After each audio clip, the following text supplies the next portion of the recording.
We're continuing to try to learn more about Republican Speaker of the House, Mike Johnson, who is the least vetted Speaker of the House, I would argue, in modern American political history.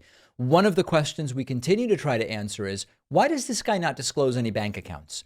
On 7 years of financial disclosures as a member of the House, he has not disclosed a single bank account. How does a guy who's in his 50s not have any bank accounts to disclose? And there have been a number of different hypotheses about why this might be.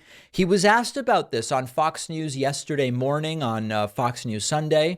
I have to tell you, he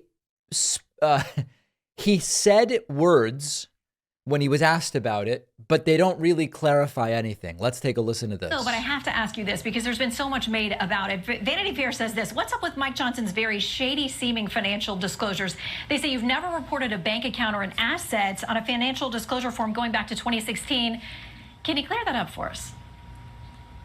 Yes, look, I'm a man of modest means, okay? I was a lawyer, but I did constitutional law, and most of my career I spent in the nonprofit sector. We have totally normal. Just about every lawyer I know doesn't have a bank account. 4 kids, 5 now, that are very active, and I have kids in graduate school, law school, undergraduate.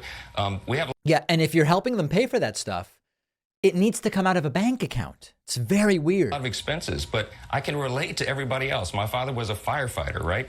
I didn't grow up with great means, but I think that helps us be a better leader because we can relate to every hardworking American family. That's who we are.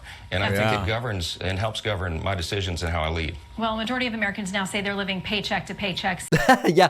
Sir, you didn't actually answer the question in any way whatsoever. You've clarified nothing at all, and actually are only making this even more of a question. So there's a few different speculations that are going on. How does this guy, longtime lawyer, 50s, earns $174,000 a year, now more as Speaker of the House, no bank account, and he has all these debts he says he needs to pay, grad school, mortgage, all these different things. So a couple options. Number one, he's lying.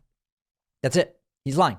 The financial disclosures, for whatever reason, he's hiding that he has bank accounts, or the bank accounts are some kind of bank account that he thinks it would be disadvantageous to reveal. That's one possibility. He's just been filing false financial disclosures. All right. I mean, would be kind of weird. I don't know why he would be doing that, but that's one possibility. Number two, as he says, he's broke. And he's not the first to suggest that. Others have said it. This guy seems to be genuinely terrible with money.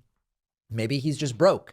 But it doesn't really make sense because in order to pay his mortgage and to pay the college tuition and all these things, the money almost always comes out of a bank account. I guess you maybe can use a credit card, but it doesn't.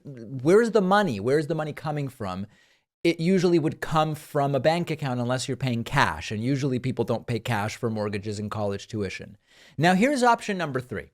Last week I said option number 3 is this is some kind of weird Christian thing. Because this guy he's a Christian. He's a man of God. His wife was on her knees because of his speakership and praying and different things. So he's an extreme Christian, we could say. And let me explain what that might mean.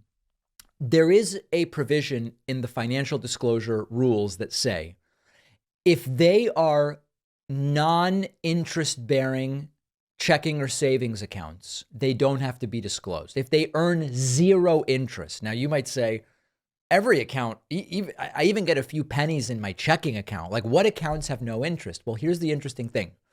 There are interpretations in Christianity that earning interest on deposits is a sin. It's usury.